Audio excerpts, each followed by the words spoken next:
Nous tuons chaque année 60 milliards d'animaux terrestres et 1000 milliards d'animaux pour notre consommation. Et ce que l'on ne sait pas, c'est que l'humanité court à sa perte en se comportant ainsi. Deux grands témoins ce soir dans 64 minutes. Mathieu Ricard, bonsoir. Merci d'être avec nous. Vous êtes moine bouddhiste et vous êtes l'auteur du livre Plaidoyer pour les animaux, édition Alary.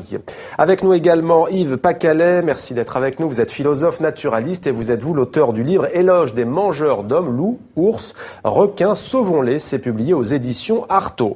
Mathieu Ricard, l'année dernière, vous avez publié Plaidoyer pour l'altruisme, c'est-à-dire pour l'autre. Vous revenez cette fois donc pour un plaidoyer pour celui que l'on oublie toujours parmi ces fameux autres, l'animal. Pourquoi ce livre ? Vous savez, quand on parle de bienveillance, l'amour altruiste, la compassion, ça ne devrait pas connaître de barrières. C'est Lamartine qui disait on n'a pas deux cœurs, un pour les hommes, un pour les animaux. On a un cœur, on n'en a pas. Donc, quand des êtres qui souffrent ou qui souhaitent rester en vie entrent dans le champ de votre attention, si c'est des êtres humains, vous êtes à leur service. Moi, je m'occupe de 140 projets humanitaires. Nous soignons 100 000 patients humains par an. Donc, c'est pas que je me désintéresse des humains pour me préoccuper des chiens et des chiens.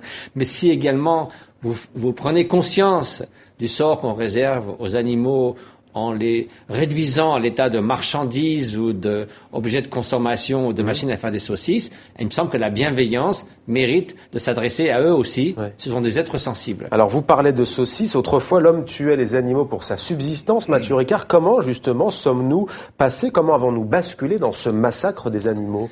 Si vous voulez, il y a un excès évident qui nuit, en fait, à tout le monde. Parce que déjà, la justice sociale, 1,5 milliard de personnes pourraient être nourries avec les 750 millions de tonnes de céréales qui sont expédiées des pays en voie de développement vers les pays riches pour l'élevage industriel et la formation de viande. Et un Américain moyen mange 120 kilos de viande par an, un Africain 5, un Indien 3. Donc il y a un déséquilibre social. Pour les générations à venir, c'est pas bon pour elles non plus, puisque l'élevage industriel est tout ce qui mène à ça, pour la production de viande, et la deuxième cause de réchauffement global après les habitations, avant les transports, c'est même pas bon pour la santé humaine, puisque ça augmente les maladies cardiaques et les cancers. Et évidemment, les premières victimes, vous avez mentionné les chiffres, c'est des chiffres colossaux. Yves Pacalet, vous vous intéressez, vous, dans votre livre, aux animaux qui sont à la fois haïs et admirés par nous, les hommes. Des créatures qui sont belles, parfois étonnantes, dites-vous, dangereuses aussi. Comment expliquez-vous que nous soyons à la fois fascinés et à la fois effrayés par les loups, les ours ou encore les requins ? On a peut-être gardé quelque chose de Cro-Magnon quand on était directement confronté à la nature et qu'en effet, il y avait des tigres à dents de sabre qui étaient un peu plus forts que nous. On a gardé ça et en même temps on a montré cette fascination pour ces créatures qui sont superbes. Il s'agisse des tigres, des loups, des ours, des requins, des éléphants, etc. Tous ces animaux sont entrés dans nos cosmologies, sont entrés dans les textes fondateurs de notre histoire spirituelle, sont entrés dans nos légendes, sont entrés dans notre théâtre, notre cinéma. Ils forment le socle d'un grand nombre de nos représentations, celles qu'on nous enseigne dès qu'on est enfant. Et on a gardé aussi, au fond de nous, l'idée qu'ils sont indispensables aussi à notre esprit. Le problème, c'est que ce sont aussi des gêneurs, parce qu'ils sont gros, ils peuvent nous piétiner s'ils sont téléphants, ils peuvent éventuellement nous donner un coup de dent s'ils sont requins et qu'on vient les embêter chez eux, ça peut faire des dégâts. Mais sont-ils vraiment des mangeurs d'hommes ? Non, justement, pratiquement aucun. Ça peut arriver, il y a quelques cas de tigres mangeurs d'hommes, de lions mangeurs d'hommes ou de requins mangeurs d'hommes. En général, les grands animaux n'aiment pas la chair humaine. Ouais. Quand ils donnent un coup de dent ou un coup de griffe, c'est parce qu'on est venu chez eux, qu'on a sauté en quelque sorte dans leur territoire, qu'on est revenu, qu'on les a pris en quelque sorte comme des gêneurs parce qu'on voulait aller un peu plus loin, s'établir. Ouais. Donc eux, ils défendent leur territoire comme n'importe qui. Et au bout d'un moment, ils s'énervent et ils donnent le coup de griffe ou le coup de dent. Mais la plupart du temps, c'est pas pour manger. Très rarement, ils mangent les hommes qu'ils ont tués. Et alors là, il y a quand même des chiffres à considérer. Depuis un siècle, on sait à peu près combien les requins font de morts par an. Ils font à peu près une centaine d'attaques d'hommes par an. Ils font 10 morts par an. Nous, pendant le même temps, on pêche 100 millions de requins. Donc on les tue, on tue 100 100 millions de requins. Donc si an. quelqu'un est dangereux pour l'autre, c'est pas le requin pour l'homme, c'est l'homme pour le requin. Enfin bon, il y a beaucoup d'espèces de requins, beaucoup de petites aussi. De la même façon, les éléphants font une centaine de morts par an, les hippopotames 1000, les crocodiles 2000. Mais ceux qui en font le plus, c'est de très loin les moustiques qui, eux, juste le paludisme, en font 1 500 000 par an de morts. Cela dit, par rapport à la pollution, c'est peu de choses. La pollution atmosphérique, c'est 7 millions de morts par an. Donc les requins tuent 10 hommes par an, la pollution atmosphérique 7 millions, et c'est les requins qui font les gros titres des journaux quand même. Et le tabac 6 millions. Le tabac 6 millions. Voilà. Et le tabac tue beaucoup de monde également. Alors pour reprendre une célèbre phrase que vous connaissez sans doute, celle de Gandhi, un homme cruel avec les animaux ne peut être un homme bon. Mathieu Ricard, pour vous, le temps est venu, dites-vous, de traiter les animaux comme nos concitoyens sur Terre, les considérer comme nos concitoyens. Expliquez-vous. De toute façon, nous sommes, que nous voulions ou non, c'est des concitoyens sur Terre. La Terre la biosphère est fondamentalement interdépendante. Et si, d'ici 2050, nous perdons 30% des espèces sur Terre, qu'elles disparaissent, c'est sûr que le monde ne sera plus ce qu'il était, parce que tout ça est lié, je veux dire, notre survie, notre prospérité est liée à l'équilibre de la biosphère. Il y a une enquête récente de WWF qui a montré en 20 ans, on a perdu 50% environ de la population des espèces animales. Donc c'est clair que c'est nuisible pour l'ensemble de la prospérité de la planète, nous y compris. Et il y a quand même 1,6 million d'autres espèces. Malgré tout, on peut considérer qu'ils partagent la planète avec nous. Et vous allez jusqu'à dire, vous forgez un nouveau concept, si l'on peut dire. Il s'agit de celui de zoocide, alors qui va en faire bondir plus d'un. Zoocide, c'est-à-dire le génocide des animaux. Non. Sommes-nous prêts, selon vous, à aller jusque-là? Précision? Alors, ce n'est pas le génocide, parce que précisément, d'abord, je voudrais dire que moi, je n'ai pas comparé la tuerie en masse des animaux au génocide, parce que c'était une offense, effectivement, aux victimes. Mais d'autres l'ont fait, dont des victimes et des enfants de victimes des camps. Isaac Bashevis-Singer, prix Nobel de littérature, a écrit un livre, Éternel Treblinka, pour montrer qu'on tue encore et encore les animaux. Le philosophe Jacques Derrida a fait cette comparaison. Moi, je l'ai évité. Je me suis dit, voilà, la tuerie en masse des animaux, il faut obtenir un autre nom, parce que le génocide, ça s'adresse aux humains et pas aux animaux.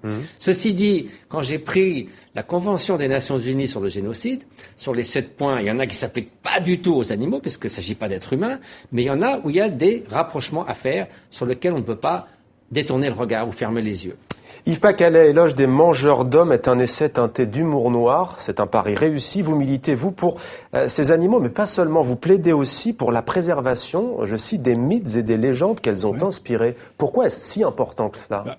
On ne peut pas comprendre le petit chaperon rouge s'il n'y a plus du tout de loup. On peut plus raconter cette histoire aux enfants. C'est culturel, ouais. Il faut qu'il y ait des loups quelque part pour que cette histoire ait encore un sens. Et de la même façon, on ne peut pas comprendre la civilisation des Inuits s'il n'y a plus d'ours blancs. On peut pas comprendre la civilisation des Polynésiens s'il n'y a plus de requins. On peut pas comprendre les civilisations de l'Inde s'il n'y a plus d'éléphants, d'ours. Et on peut, de cette façon, démontrer que non seulement les grands animaux, ces grands animaux-là sont très utiles à tous les écosystèmes, c'est-à-dire aussi à l'homme. Ce sont des espèces situées au sommet des chaînes alimentaires, ce qu'on appelle des espèces pierres angulaires. Si on enlève ces espèces, tout l'édifice écologique qui est autour d'eux s'effondre. Donc ils sont très utiles d'une façon matérielle, mais ils sont probablement, à mon sens en tout cas, encore plus utiles à notre spiritualité, à ce qui nous fait vraiment être des hommes. On a construit notre histoire, on a construit notre philosophie, on a construit nos religions en compagnie des animaux. Ils étaient là, ces grands animaux-là. Bien avant l'homme. Et s'ils ne sont plus là, je pense qu'on perd un pan essentiel de notre civilisation et on enlève à nos enfants un pan essentiel de ce qui nous a fait être des hommes après quelques milliers d'années de civilisation. Mathieu Ricard, un homme sans animaux, quel serait-il ? Je crois que le cas ne se produira pas, mais disons que tout le monde y perdra, c'est encore une fois. Vous savez, il ne s'agit pas de s'intéresser qu'aux animaux, mais aussi aux animaux dans la mesure où nous faisons cette interdépendance. Quand on dit que l'être humain s'est extrait de la nature, comment peut-on s'extraire de quelque chose à laquelle on appartient, qui est un ensemble, qui est un tout? Vous voulez dire qu'on a oublié qu'on était des animaux ? Non, nous ne sommes pas des animaux. Vous savez, chacun a ses spécificités. Un oiseau migrateur peut faire 10 000 km au-dessus de l'océan en naviguant sur les étoiles. On n'a pas besoin de cette qualité. L'oiseau migrateur n'a pas besoin de composer de la musique de Bach. Nous avons une intelligence extraordinaire. Chacun a les moyens qu'il lui faut pour survivre. Mais que faire alors à tous les deux? Parce que là, c'est quand même un constat assez pessimiste. Que faire concrètement? Devenir végétarien? Arrêter le braconnage, bien entendu. Tout le monde est d'accord sur le papier. Il faut arrêter les plus grands massacres le plus vite possible. Les plus grands massacres, c'est la déforestation, c'est le pillage des océans qu'on fait systématiquement, c'est le bétonnage général de la planète, c'est la chasse idiote aux éléphants pour de l'ivoire, aux rhinocéros pour de la corne et ainsi de suite, aux ours pour leur vésicule biliaire qui soi-disant a des propriétés extraordinaires. Enfin, il faut arrêter tout ça. Il faut respecter un certain nombre de domaines, de territoires suffisamment grands pour garder cette variété de la vie. Même question, Mathieu Ricard. Le trafic illicite de la faune sauvage, c'est le 3e plus grand trafic illicite sur Terre, après les armes et la drogue, et avant même le trafic humain, qui pourtant est une abomination. Donc, si vous voulez, c'est tout ça. Est-ce qu'il y a l'élevage industriel aussi, on aurait pu ajouter d'ailleurs. Je veux dire, quand vous savez que 15% des bovidés sont encore conscients quand on les commence à les couper en morceaux, je veux dire, à un moment donné, si on veut faire des progrès de civilisation, là, il y a un pas à faire. Ouais. À tous les deux également, j'allais dire sur cette question, j'ai perdu du coup le fil de ma question. Oui, voilà, y a-t-il dans le monde des régions où il y a un plus grand respect pour les animaux? Vous en parlez dans votre livre, vous, Mathieu Ricard. Oui, c'est mélangé. Il y a des tribus, notamment dans le Rajasthan, qui ont un respect total pour l'animal. Ils soignent les animaux sauvages, ils gardent les animaux âgés, domestiques.